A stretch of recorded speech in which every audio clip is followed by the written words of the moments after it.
Hello చెల్లె. Hello అక్క, అసలు బావ ఎందుకు ఇట్లా చేస్తాడు?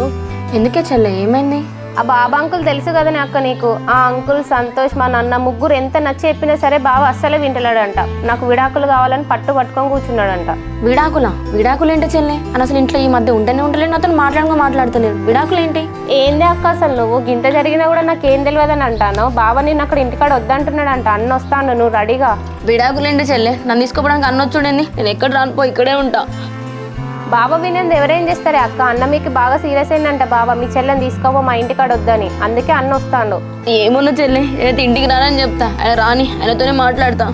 అక్క మీరిద్దరు కలిసి ఉంటే ఇప్పుడు గొడవలు బాగా అవుతున్నాయి కదా. కొన్ని రోజులు మీరు ఇద్దరు దూరం ఉన్నారు అనుకో, అప్పుడు బావ కొంచెం కోపం తగ్గిన తర్వాత మాట్లాడుకుందాం అనుకుంటున్నారు. చెల్లె, మీరు అనుకున్నంత ఇక్కడ ఏం అయితే లేదు, ఆయన తాగుడు కూడా తాగడం లేదే, గొడవలు కూడా అయితే లేవు. కానీ ఎందుకు ఇట్లా వేస్తున్నా అర్థం కావట్లేదు నాకు. మరి ఎందుకే అక్క, బావ సంతోష్ని డైవర్స్ కావాలని ఇంటికి పంపించిండు. పెద్ద మనుషులందరినీ ముందు కూర్చోబెట్టి మాట్లాడుతున్నాడు. ఎందుకు ఇదంతా చేస్తాడు?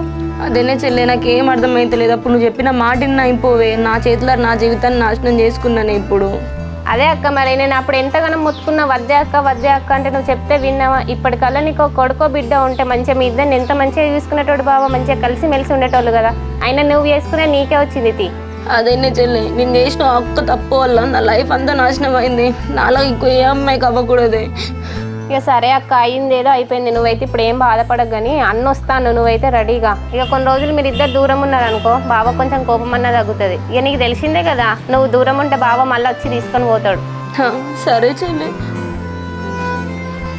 అయ్యో, నా జీవితాన్ని నేను చేతులారా నాశనం చేసుకున్నా కదా. ఎంత మంచిగా ఉందాం అనుకున్నాను, అంత స్పాయిల్ అయిపోయింది. నా తొందరపాటు ఆలోచన వల్ల, అనుమానాల వల్ల నా జీవితం ఇక్కడ దాకా వచ్చింది. దేవుడా, నువ్వే మమ్మల్ని విడనీయకుండా చూడు స్వామి.